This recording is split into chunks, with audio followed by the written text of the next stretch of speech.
El Centro Katz, de Estudios Mexicanos en la Universidad de Chicago y Radio 2010, presentan una serie de 10 programas especiales realizados en la ciudad de Chicago, en las que el antropólogo e historiador Claudio Lomnitz entrevista a uno de los más grandes especialistas del movimiento de la Revolución Mexicana. México, su revolución y su historia, por Frederick Katz.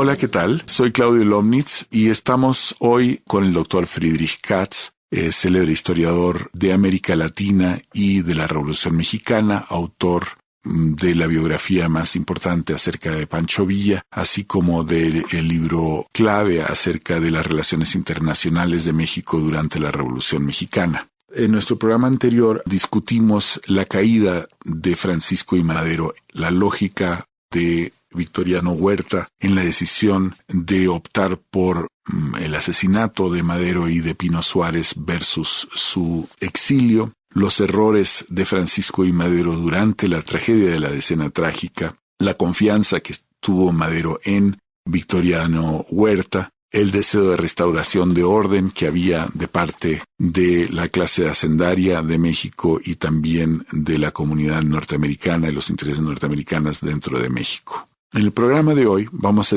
comenzar discutiendo la Revolución Constitucionalista. Es el periodo más sangriento de la Revolución Mexicana, la guerra contra Victoriano Huerta y después los enfrentamientos entre las facciones revolucionarias. Vamos a discutir el auge de la revolución social, las divergencias entre los programas agrarios que existían en diferentes regiones de México y también el problema de los intelectuales dentro de las diferentes facciones revolucionarias, los intelectuales villistas, los intelectuales zapatistas y los intelectuales carrancistas. Comenzamos, si le parece, con un pequeño resumen de su parte, cuáles son los problemas principales de la Revolución Constitucionalista. Yo quisiera empezar, acaso, por un aspecto comparativo. En la historia de las revoluciones en general, puede decir que la primera fase de la revolución la dirigen moderados, gente que quiere cambio político, pero no un profundo cambio social. Eso era el caso de los primeros revolucionarios franceses, como Mirabeau. Era el caso de la gente que derrocó al zar en Rusia en febrero de 1917, el príncipe Lvov, aun Kerensky. Y cuando los conservadores o logran o intentan un golpe, es el momento en que los radicales tratan de tomar el poder, diciendo que los moderados han fracasado, que el país está en peligro de que los conservadores vuelvan a tomar el poder. Y tenemos un alzamiento de los radicales. Eso fue el caso en Francia, donde los jacobinos tomaron el poder. Y es el caso en Rusia, donde los bolcheviques tomaron el poder. Generalmente, en estos casos, los conservadores son apoyados por potencias extranjeras, como es el caso de Francia, donde las monarquías europeas apoyaron a los conservadores, en Rusia, donde tropas inglesas, americanas, francesas ayudaron a los llamados blancos antibolcheviques. Y una de las características de este segundo periodo de la revolución es que es mucho más sangriento que el primero. De los dos lados hay un terror. En Francia, los jacobinos establecieron el terror revolucionario y, por una parte, mataron a todos los miembros de la aristocracia que pudieron y vendieron sus tierras a campesinos. En Rusia hubo una masacre general de la aristocracia.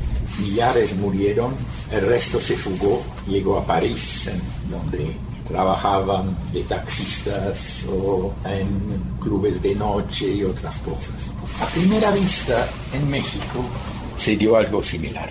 Con el asesinato de Madero, grupos más radicales empezaron a tomar el poder. El más radical en el norte era Pancho Villa, el antiguo bandolero, que ahora se lanzó a la revolución y empezó a confiscar las tierras de la aristocracia. Lo mismo Zapata en el sur, que ya había luchado y ahora volvió a luchar. Y en el noreste, un hombre menos radical, Carranza, pero que también entendió que para que una revolución ganara se tenía que hacer compromisos con las clases populares y se tenía que disolver el antiguo ejército. Es decir, que a primera vista todo parecía similar a la situación de Europa o de Francia o de Rusia. Las grandes potencias, con una excepción, los Estados Unidos, habían reconocido al gobierno de Huerta y parecía que la historia se iba a repetir. Pero vino una diferencia fundamental que afectó y transformó la Revolución Mexicana. La única potencia que tenía el poder de verdaderamente influir en los asuntos mexicanos, que hubiera podido intervenir, en vez de reconocer a Huerta, cambió de actitud. Fueron los Estados Unidos, bajo la presidencia de Woodrow Wilson. Wilson, por una parte, estuvo profundamente amargado por el asesinato de Madero. Pero más allá de esto, Wilson estaba convencido que el régimen de Huerta estaba controlado por los petroleros ingleses. Finalmente, Wilson quería una reforma agraria en México porque pensaba que la única forma de estabilizar a México era crear una sociedad de pequeños farmers, campesinos, un poco como los farmers americanos, lo que no significaba que él hubiera permitido la confiscación de propiedades americanas. Allí había otra cosa. Pero sí quería pensaba que estabilizar a México significaba un cambio agrario. Y el resultado fue una alianza que hizo parcialmente con los revolucionarios. Esa alianza, que duró 2 años, tuvo enormes consecuencias para los revolucionarios. Primera consecuencia: pudieron comprar armas en Estados Unidos, pagando esas armas por productos de haciendas confiscadas a los hacendados mexicanos. El resultado fue que, por ejemplo, las haciendas terraceñas fueron confiscadas y con el ganado de terrazas, Villa pudo armar su ejército, lo que le permitió algo que en otras revoluciones era muy difícil: transformar en breve tiempo un ejército guerrillero en un ejército regular. Lo mismo pasó con Carranza. Fue muy diferente a la situación de Zapata, que no tenía frontera con Estados Unidos. Esto fue una consecuencia muy profunda de la alianza con Estados Unidos. Una segunda consecuencia fue la dependencia de los revolucionarios norteños del suministro de armas y de la buena voluntad de Estados Unidos. Eso significaba que no se tocaban propiedades norteamericanas. No solo no se tocaban, sino cuando mexicanos vendían sus haciendas a norteamericanos o vendían sus minas a norteamericanos, los revolucionarios no las tocaban. Así que vemos una paradoja. El momento más radical de la revolución es también el momento en que los Estados Unidos avanzan económicamente en México. En este sentido, por ejemplo, el contraste entre la Revolución Rusa, hubo una confiscación masiva de propiedad extranjera, y la mexicana, donde avanzó la propiedad extranjera durante esta fase, es muy importante. Tercera consecuencia: no hubo en México un terror revolucionario contra la vieja clase dominante, como la hubo en Rusia o en Francia, porque México dependía de la opinión pública norteamericana, y un masacre de la oligarquía hubiera creado enormes problemas en la opinión pública norteamericana. Así que vemos un interesante contraste en México. Por una parte, los dirigentes de la revolución, Madero, Zapata, Villa, Carranza, Obregón, todos murieron de muerte violenta, asesinados. En tanto que casi todos los hacendados, Luis Terrazas, Olegario Molina, Casasus, Limantur, murieron de muerte natural. Algunos pudieron exilarse, pero aún los que se quedaron muy raras veces fueron matados, porque los revolucionarios dependían de la buena voluntad norteamericana. Así que vemos consecuencias profundas. Iban más allá de esto. Uno de los aspectos más importantes de esta segunda etapa de la revolución fue la confiscación de las tierras de los hacendados. Y vemos aquí desarrollándose 3 diferentes estrategias. En Morelos Zapata dividió las tierras de las haciendas, los repartió entre los pueblos. En Chihuahua, Villa confiscó, y en Durango también, confiscó las tierras de las haciendas, pero no las dividió. Las mantuvo a las haciendas por dos motivos. Primero, necesitaba los productos de las haciendas para comprar armas en Estados Unidos. Segundo, como había una población urbana mayor en México, o en el norte de México, que en el sur, utilizaba los productos de las haciendas para alimentar a los pobres. Por ejemplo, se vendían carne a precios baratísimos, debajo de costo, en los mercados de Chihuahua. La gente sin empleo obtenía comida de parte del ejército constitucionalista de Villa, pero no dividían las tierras, porque la división de las tierras no solo hubiera implicado que no tendrían los recursos para pagar las armas, también necesitaba que la gente, los soldados, estuvieran listos a luchar fuera de su lugar de origen. Y Villa obtuvo esto prometiendo a todos los soldados tierras una vez ganada la revolución. El resultado fue que el ejército villista podía salir de Chihuahua y Durango, en tanto que los zapatistas, que habían obtenido tierra, eran muy fuertes en la defensiva, pero no que se querían salir ni de Morelos, ni de Puebla o de otros lugares donde habían obtenido sus tierras. Así que vemos cambios irreversibles en Morelos y cambios mucho más reversibles en Chihuahua. El tercer grupo de Carranza no tenía esta ambición directa de una reforma agraria. Carranza no creía en la división de la tierra, pero también sus generales confiscaron las haciendas mexicanas para poder pagar las municiones y armas que compraban en Estados Unidos. Y tampoco hubo matanzas generales de las clases dominantes. Entonces aquí la Revolución Mexicana ya toma un camino sumamente diferente de la Revolución Francesa, de la rusa, aún de la cubana. Esto es un aspecto de la segunda fase de la Revolución que quiero enfatizar.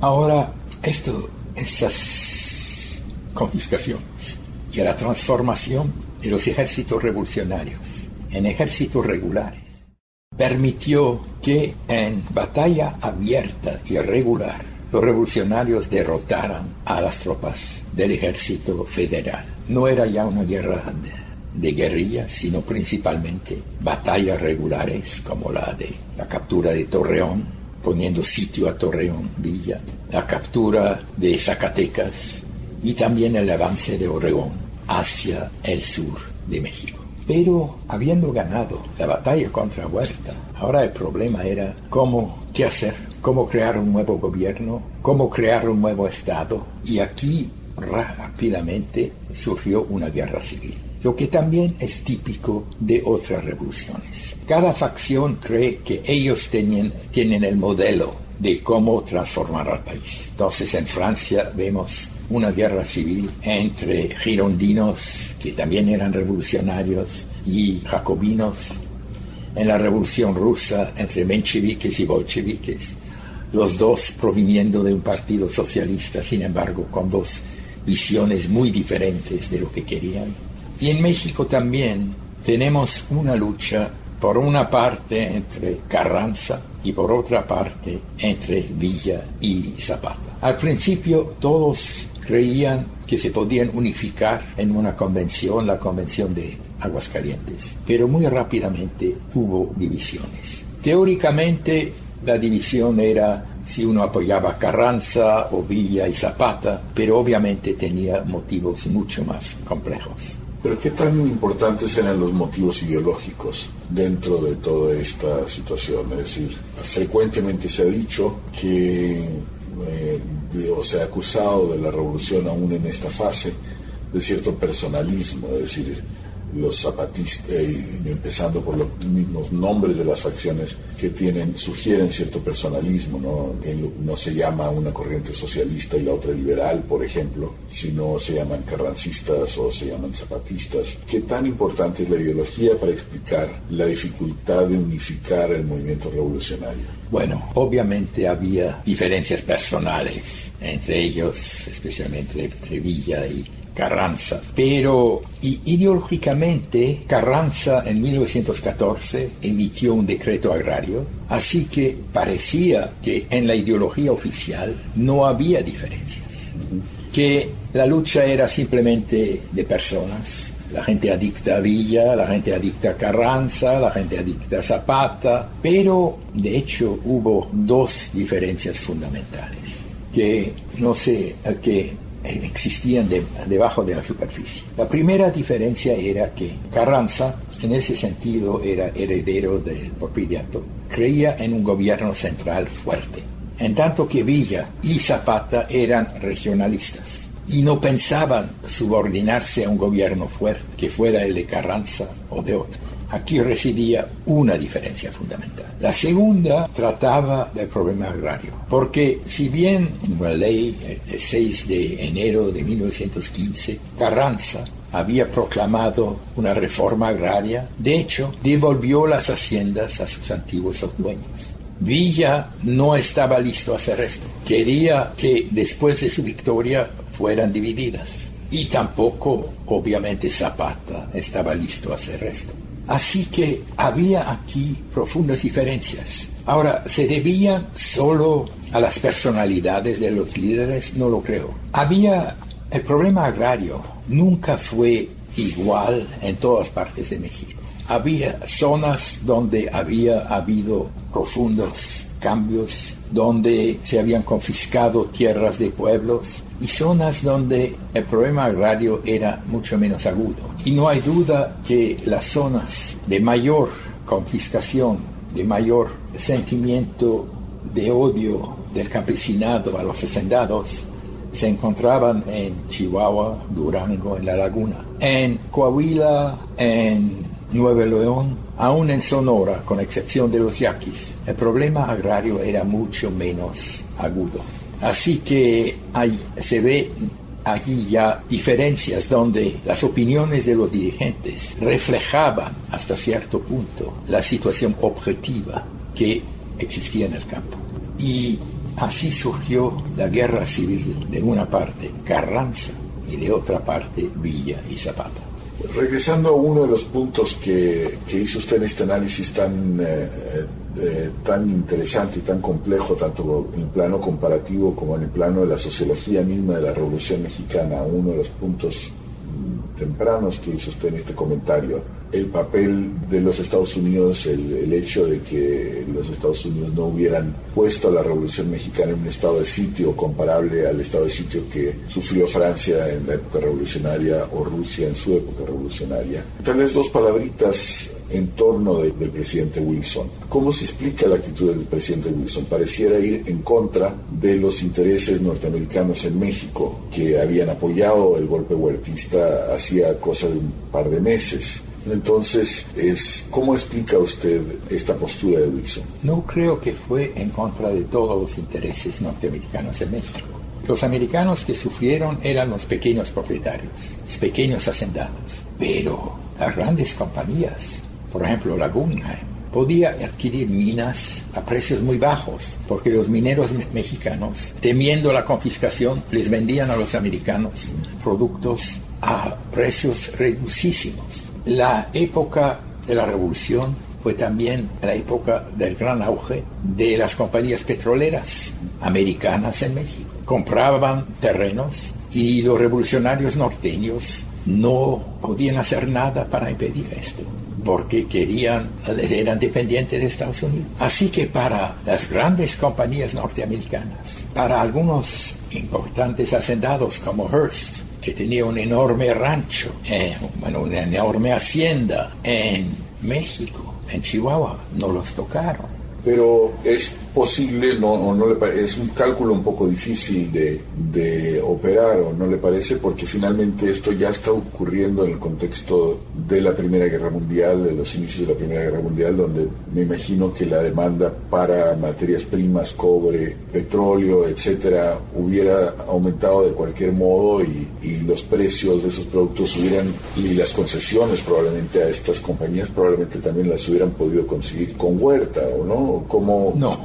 Huerta favorecía a intereses extranjeros. Además, el simple hecho de que había guerra, que los propietarios mexicanos temían la confiscación, hacía que vendían a precios mucho más bajos.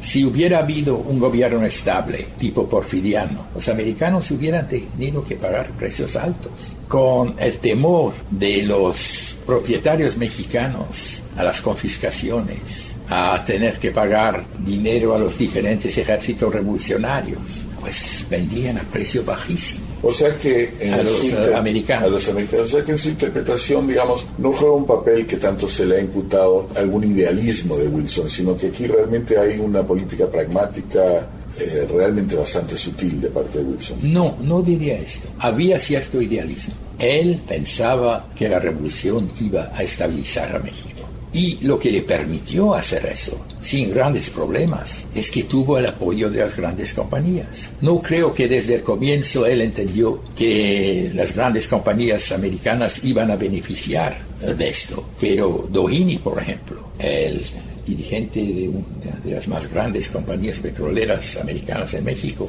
la Mexican Petroleum Company, dijo: desde el momento en que el presidente Wilson se volvió contra Huerta, nosotros lo apoyamos. Es decir, no creo que Wilson acaso realizó que estas compañías lo iban a apoyar, pero tenía, diría, cierto idealismo. Creía poder transformar México, pero obviamente estaba ligado al hecho de que tenía el apoyo de las grandes compañías norteamericanas en esta política. Interesantísimo. Ahora pasemos entonces al contraste entre las facciones revolucionarias que estaba usted desarrollando. ¿Cómo explicamos, por ejemplo, el agrarismo de un Pancho Villa? ¿Cuál era el agrarismo de Pancho Villa? Bueno, el agrarismo de Pancho Villa era, como en otra forma el de Zapata, una vuelta a ciertas tradiciones.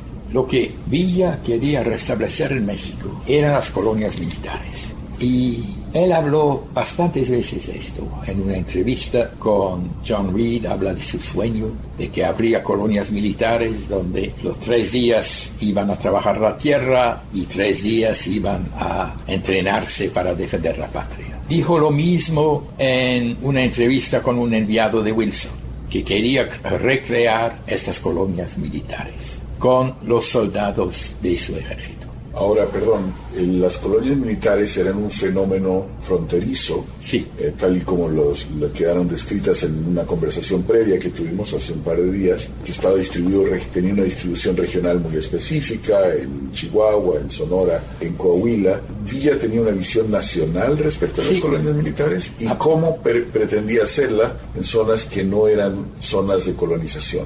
Bueno, él esperaba, básicamente, tenía un enorme ejército. Los primeros beneficiarios de sus reformas serían los soldados. Y como ya eran soldados entrenados, pues darles tierras y hacer que ejercieran 3 días las armas y todo esto, le parecía lógico. Ahora, si verdaderamente se hubiera podido hacer, si se hubiera podido hacer una colonia militar donde 3 días a la semana la gente no trabajaba, sino se metía de soldado, era muy diferente. Pero eso era su idea. Es decir, él tenía como idea agraria, a diferencia de Zapata, el establecimiento de una serie de nuevos pueblos. Sí, nuevos pueblos o devolviendo la tierra a los antiguos pueblos.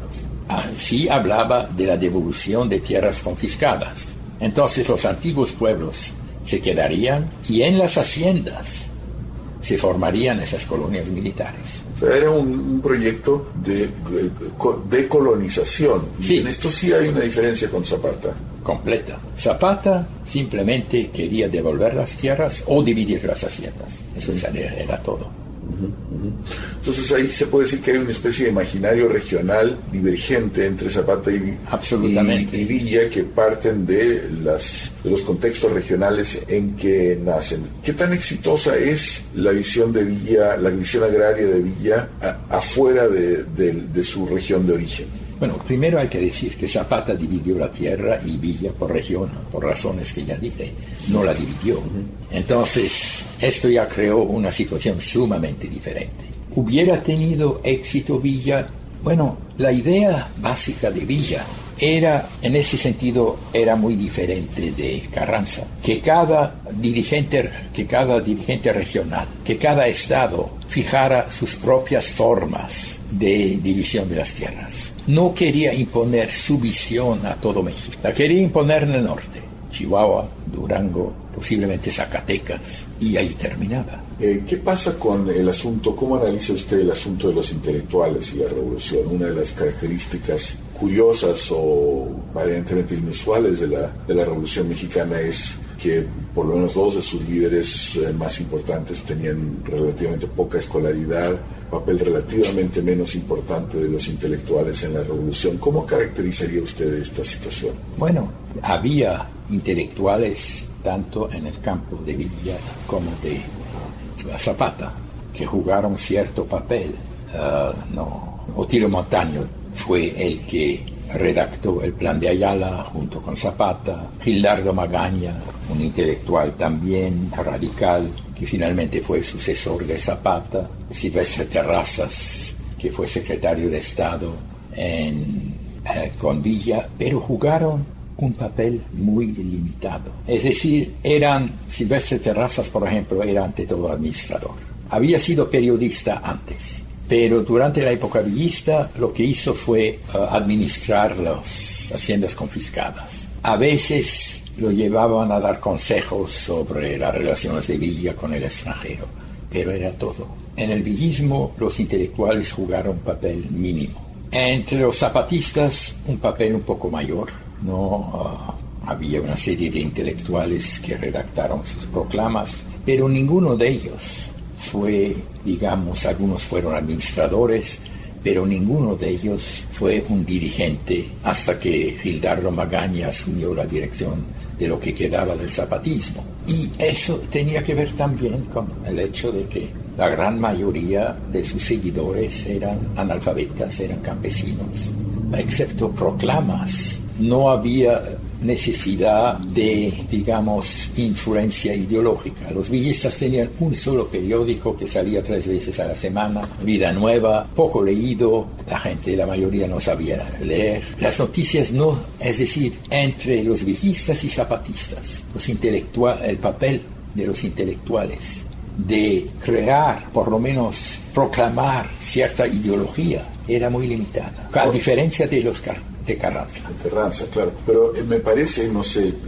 qué piensa usted, que el costo de esta falta relativa de intelectuales es distinto para el villismo que para el zapatismo, porque el zapatismo, por las razones que usted ya enunció, tenía realmente dificultades para convertirse en un movimiento nacional por su estrategia de repartición. Es decir, no podían pelear afuera de su región, como lo alegó John Womack hace tiempo, y parece que usted está de acuerdo con ese punto de vista. En cambio, el villismo era una fuerza auténticamente nacional. ¿Cuál es el costo para el villismo de tener, poca representación de intelectuales? En el villismo jugaron un papel limitado, más bien como administradores, consejeros de Villa, especialmente cuando se trataba o de escribir leyes o de establecer relaciones con Estados Unidos.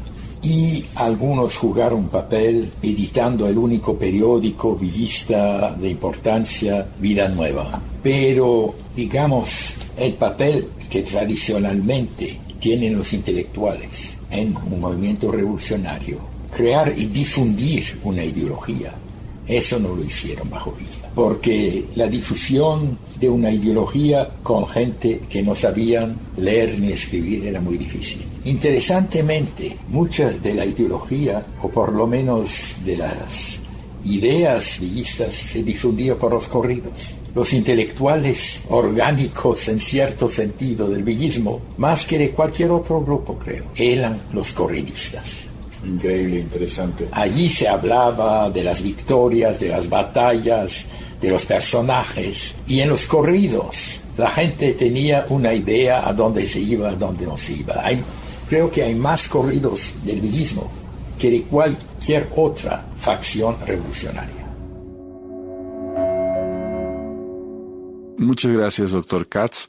Y gracias, amable auditorio, por estarnos acompañando en esta serie de conversaciones con el Dr. Friedrich Katz acerca de la historia de la Revolución Mexicana y de sus antecedentes porfirianos. Esperamos que nos acompañen a lo largo de toda esta serie. El Centro Katz de Estudios Mexicanos en la Universidad de Chicago y Radio 2010 presentaron una serie de 10 programas especiales realizados en la ciudad de Chicago, en las que el antropólogo e historiador Claudio Lomnitz entrevista a uno de los más grandes especialistas del movimiento de la Revolución Mexicana. México, su revolución y su historia, por Friedrich Katz.